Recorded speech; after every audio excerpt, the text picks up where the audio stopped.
Hello everyone, welcome back to my channel. Today is the third lecture of rectifier. इसे previous दो lecture में हम study कर चुके हैं कि रेक्टिफायर क्या होता है, what is the definition of rectifier, principle of rectifier, types of rectifier, half wave rectifier and full wave rectifier, working principle of half wave rectifier, efficiency, ripple factor and voltage regulation of half wave rectifier, full wave rectifier and types of full wave rectifier, center tape and bridge full wave rectifier. ये सभी topic हम previous to lectures में study कर चुके हैं. आज की इस वीडियो में जो हम स्टडी करेंगे वो टॉपिक है efficiency of full wave rectifier, ripple factor and voltage regulation of full wave rectifier. Let's start with the efficiency of full wave rectifier. Efficiency क्या होती है? Efficiency हमें ये बताती है कि रेक्टिफायर कितनी एसी इनपुट पावर को आउटपुट डीसी पावर में कन्वर्ट कर रहा है, कितनी अच्छी तरह से एक रेक्टिफायर इनपुट एसी पावर को आउटपुट डीसी पावर में कन्वर्ट करता है, वो इफिशियंसी होती है. और ये रेशो होती है output DC power to the input AC power. So definition क्या होगी इसकी? Efficiency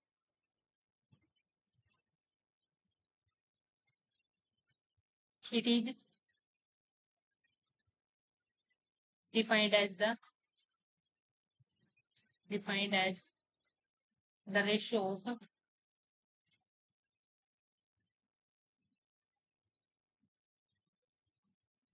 DC power delivered to the load. ये रेशो होती है output DC power to the input AC power. So it is the ratio of DC power delivered to the load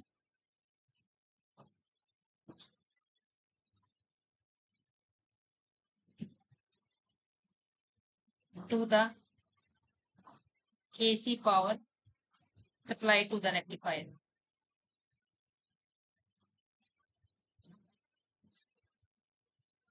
Supplied to the rectifier.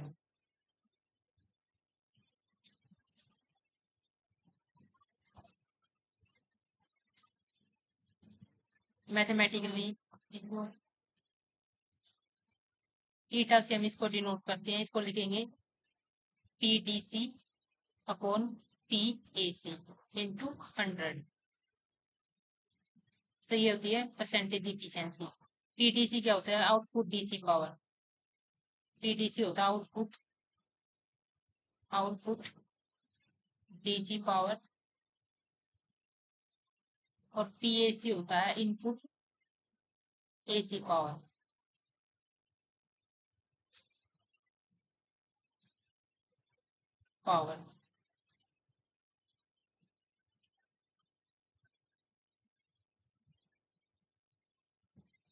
अब जो PDC होता है इसकी value होती है आईडीसी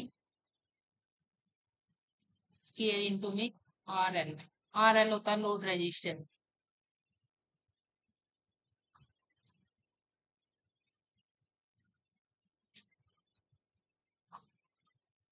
और फुल वेव रेक्टिफायर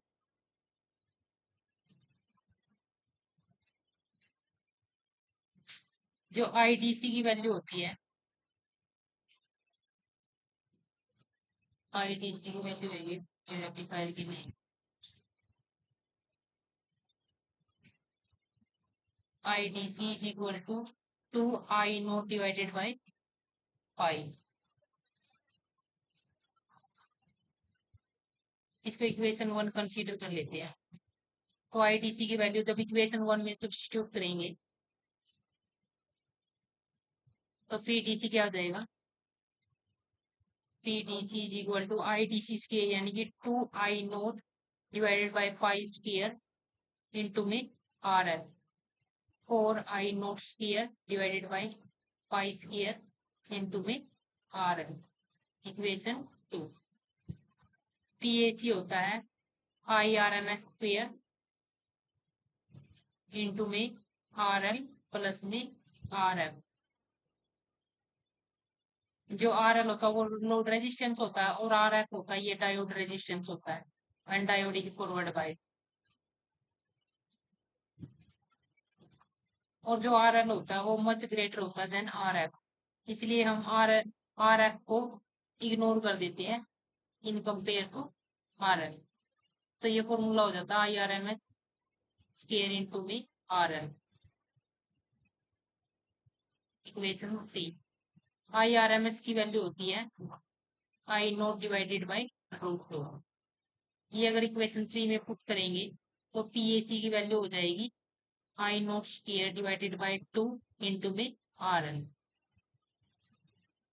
अब तो यहाँ से इफिशियंसी क्या आ जाएगी, P D C upon P A C, ये आ जाएगी 3। और इक्वेशन 4 का यूज करके जब वैल्यू सब्स्टिट्यूट करेंगे तो ये आ जाएगी 4 I note square divided by pi square R L divided by P A C की वैल्यू सब्स्टिट्यूट करेंगे आई नोट स्क्वायर 2 ऊपर चला जाएगा divide by R L get cancel, I note square cancel, तो ये आ जाएगा 8 बाई पाई स्क्वायर, ये आ जाएगी 0.812। ये नियर अबाउट इतनी वैल्यू आएगी 0.812। और अगर परसेंटेज में निकालेंगे इफिशियंसी, ये आ जाएगी 81.2%। ये इफिशियंसी है for full wave rectifier. Efficiency of full wave rectifier, half wave rectifier की जो इफिशियंसी आई थी, नेक्स्ट स्लाइड पर लेते हैं। Efficiency of half wave rectifier वो आई थी 40.6%। और जो इफिशियंसी है फुल वेव रेक्टिफायर की वो आई है 81.2%। तो ये इफिशियंसी है नियर अबाउट इसकी ट्वाइस है। ये जो इफिशियंसी है ये ट्वाइस है वो half wave rectifier. So full wave rectifier is approximately twice efficient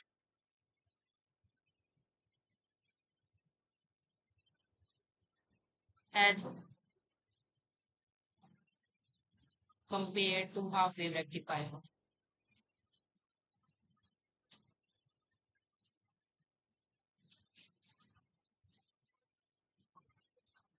क्योंकि ये दोनों साइकिल का यूज करता है फुल वेव रेक्टिफायर। एसी के दोनों इनपुट सप्लाई जो एसी होती है उसके दोनों साइकिल का यूज करता है, जो यूज करके डीसी में कन्वर्ट करता है। इसलिए जो इसकी इफिशियंसी होती है फुल वेव रेक्टिफायर की वो ट्वाइस होती है as compared to half wave rectifier.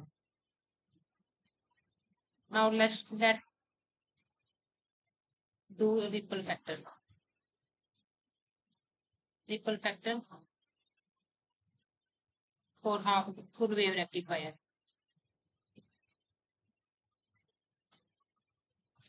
Ripple factor measure करता है कि आउटपुट में कितनी एसी प्रेजेंट है। जो आउटपुट हमें डीसी पावर मिली है उसमें कितना कंपोनेंट एसी का प्रेजेंट है, ये रिपल फैक्टर मेजर करता है।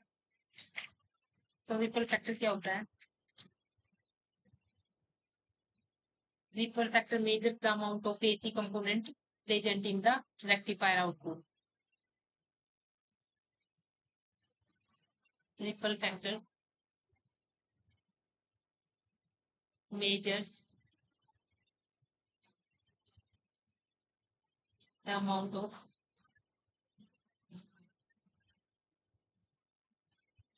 AC component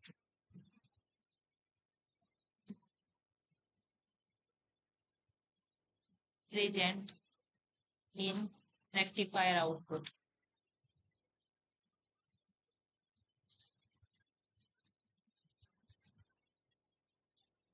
relative to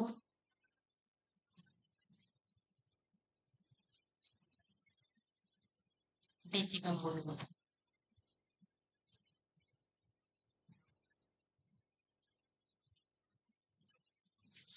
जो आर की वैल्यू, अगर रिपल फैक्टर को आर से डिनोट करें, स्मॉल आर से, तो इसकी वैल्यू होती है I R M S divided by I D C square -1 under the root. ये फॉर्मूला हमने प्रीवियस लेक्चर में डिराइव किया था। इक्वेशन 5 4 तक हम पहले कर चुके हैं। आई आर एम एस की जो वैल्यू होती है वो होती है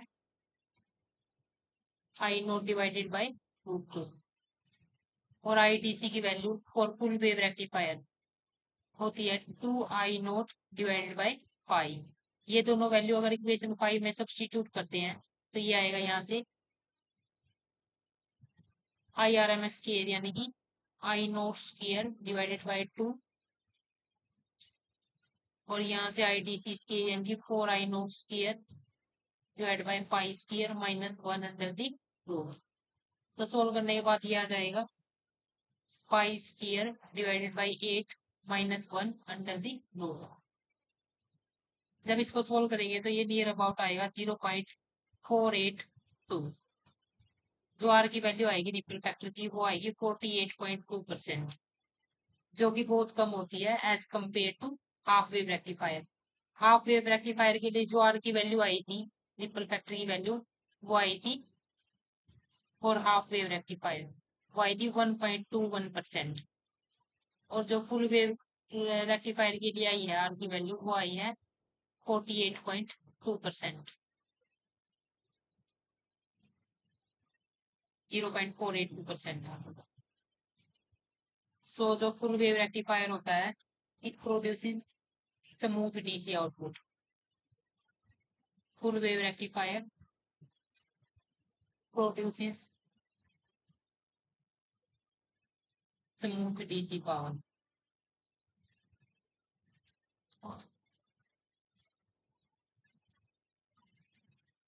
DC output.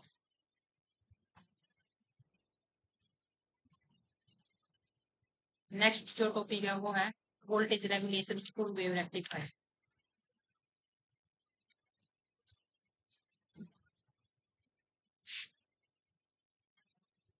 Voltage regulation of wave rectifier.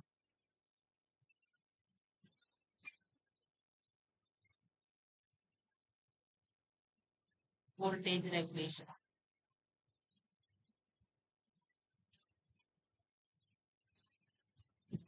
Voltage regulation क्या मेजर करता है? जब आउटपुट में लोड प्रेजेंट होता है तब आउटपुट में जो डीसी की वैल्यू होती है, डीसी आउटपुट हमें मिलती है उसकी जो वैल्यू होती है when load is present to the, जब लोड प्रेजेंट नहीं होता तो डीसी की जो वैल्यू होती है जो चेंज होता है, लोड प्रेजेंट नहीं होता, लोड फिर लोड प्रेजेंट होता है, तो डीसी आउटपुट में जो चेंज होता है उसको वोल्टेज रेगुलेशन मेजर करता है। सो voltage regulation is the voltage regulation is the percentage change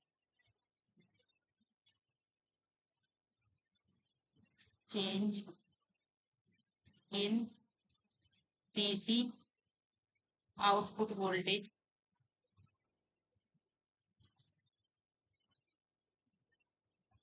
from no load condition to full load condition।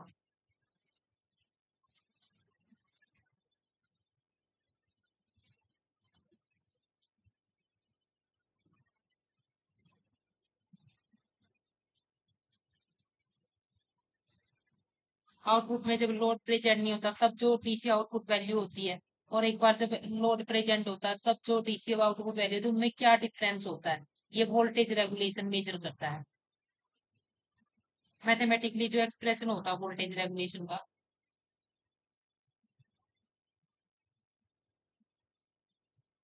इसको वी आर से डिनोट करते हैं, percentage V R voltage regulation. ये होता है full load minus voltage when no load condition to the voltage full load condition into में 100। जो VNL होता है ये होती है no load DC output, no load DC output voltage, और VFL होती है full load DC output voltage, DC output voltage.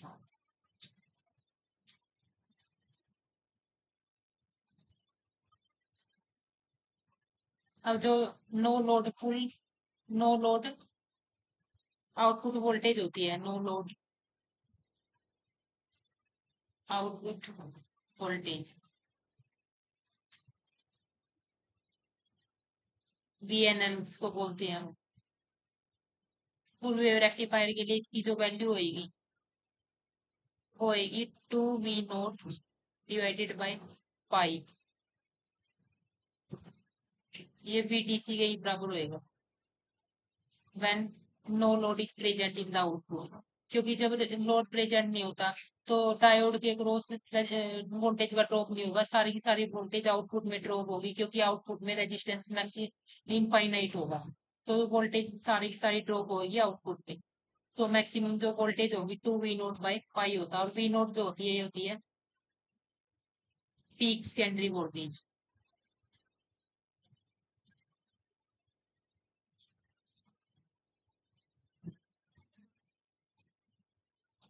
Voltage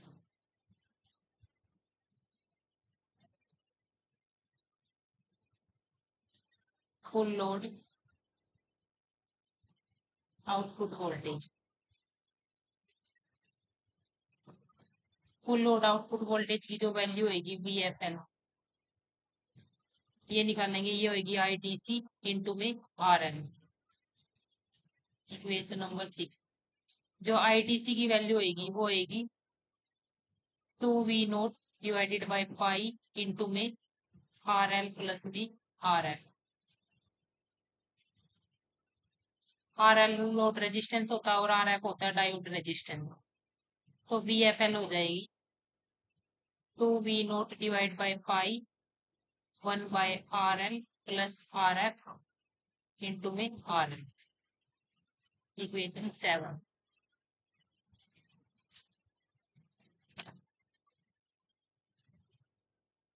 so voltage regulation हो जाएगा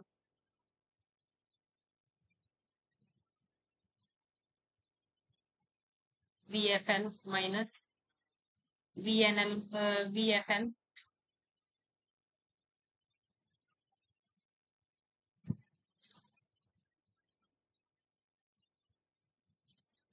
जस्ट ए मिनट। हमने यहाँ जो फॉर्मूला लिखा था ये VNL पहले आएगा, VFL बाद में आएगा। No load output voltage minus full load output voltage.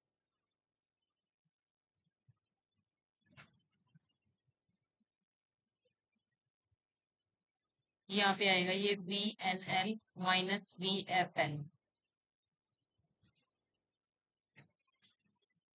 सो वैल्यू सब्सटीट्यूट करेंगे जब हम VNL की, वो आएगी 2v0 divide by pi minus VFL की जो वैल्यू आई है 2v0 divided by pi RL upon में RL प्लस में RF divided by 2v0 divide by pi RL upon में RL प्लस में RF। तो 2v0 पूरे में से कैंसिल हो जाएगा अगर हम बाहर निकाल लेंगे तो परसेंटेज वोल्टेज रेगुलेशन की जो वैल्यू आएगी वो आएगी 1 माइनस RL अपॉन में RF प्लस में RL divided by RL upon में RF प्लस RL, साथ में मल्टीप्लाई है 100, क्योंकि ये परसेंटेज में निकालते हैं ना।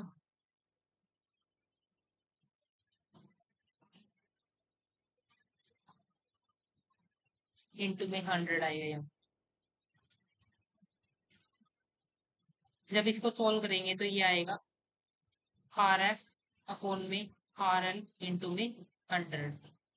तो परसेंटेज वोल्टेज रेगुलेशन की फुल वेव रेक्टिफायर के लिए वैल्यू आई है VR is equal to RF upon RL into में 100।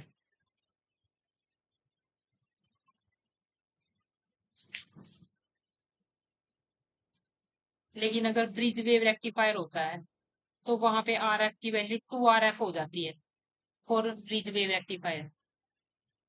For bridge full wave rectifier उसके लिए जो RF की वैल्यू होगी वो किसी बराबर होगी 2RF के बराबर, क्योंकि उसमें एक साइकिल के कोरोस्पोंडिंग 2 डायोड का यूज होता है। टोटल डायोड होती है ब्रिज फुल वेव रेक्टिफायर में 4 होती है। एक हाफ साइकिल आता है जब AC का, तो उसके कोरोस्पोंडिंग 2 डायोड कंडक्ट करती है, तो वहां पे जो रेजिस्टेंस होगा डायोड का वो 2RF होगा। So percentage voltage regulation for full wave rectifier होगी वो होगी 2RF divided by RL into में 100। और जब आइडियल केस होता है,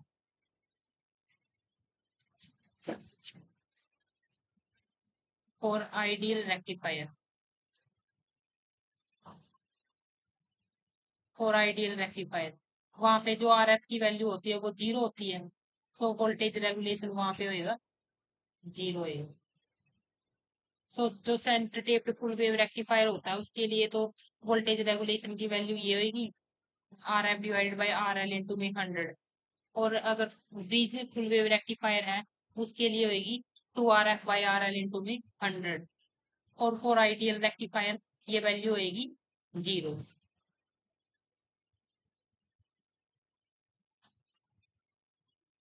थैंक यू। अगर वीडियो अच्छी लगे तो वीडियो को लाइक और चैनल को सब्सक्राइब करें। यहाँ पे रेक्टिफायर का टॉपिक खत्म होता है। इसे जो नेक्स्ट वीडियो होगी उसमें हम जीनर डायोड को स्टार्ट करेंगे। Thanks for watching.